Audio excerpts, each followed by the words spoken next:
آپ نے کہا نا کہ ہم اب دھونے کے ناطے پہلے عبادت کریں گے اللہ کی، اس کے بعد ہم مدد مانگیں گے، اور جی دعا ہم سب کے لیے کر رہے ہیں.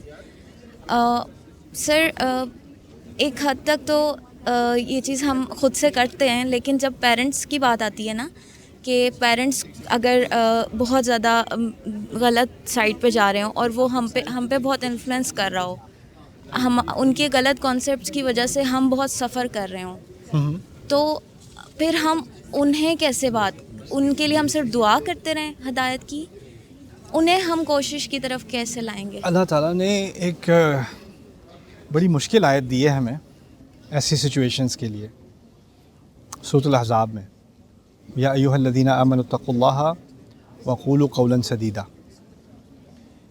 اہل ایمان اللہ کا تقوی اختیار کرو، یعنی اگر خوف کرنا ہی ہے تو کس کا کرو؟ اللہ کا.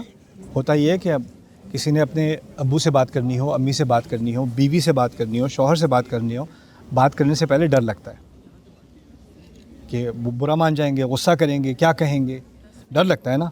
تو پہلی ہدایت اس آیت میں کیا، اگر ڈر لگنا ہے، اگر خوف ہونا چاہیے تو پہلے اللہ کا خوف. اس اشارہ کس بات کی طرف ہے؟ اوروں کا خوف چھوڑ دو. ٹھیک ہے. تو پہلی بات کسی بھی فیملی مسئلے میں، مسئلہ حل کرنے میں پہلی چیز کیا ہوتی ہے؟ پہلے آپ کو خوف کو چھوڑنا پڑے گا.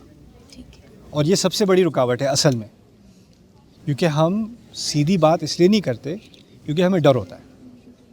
اس کے بعد کہا ہے وقولوا قولا سدیدا، سیدھی بات، کھری بات، بالکل ڈائریکٹ بات کر دیا کرو. آپ جو کہہ رہے ہیں وہ غلط ہے اور اس لیے غلط ہے. اللہ تعالیٰ نے یہ کہا ہے، ہم ایسے نہیں کر سکتے. میں آپ کی بہت محبت کرتی ہوں، میں آپ سے بہت آپ کی عزت کرتی ہوں، آپ کا جو احسان میرے اوپر ہے میں کبھی ادا کر ہی نہیں سکتی، لیکن جو غلط ہے وہ ہمیشہ ہی غلط رہے گا، آپ جتنا بھی احسان کر دیں. یہ ہے قولوا قولا سدیدا. اور یہ ایک دفعہ نہیں کہنا ہوتا، یہ بار بار کہنا، کیونکہ جو غلط بات بار بار کہی جا رہی ہوتی ہے نا، اس کا صحیح جواب بار بار دیا جاتا ہے. قرآن نے صحیح بات ایک دفعہ کی ہے، بار بار کی ہے، ایک ہی بات بار بار کی ہے نا، کیونکہ غلط بات بھی بار بار کہی جا رہی تھی، اور اس کے لیے بہت ہمت کی ضرورت ہوتی ہے، اور اس کے لیے ایک نڈر قسم کا انسان بننا پڑتا ہے نا. اسی لیے اتقوا اللہ پہلے کہا ہے. اور پھر اس کا نتیجہ کیا نکلے گا؟ یصلح لکم اعمالکم، تمہارے سارے اعمال کی وہ اصلاح کر دے گا.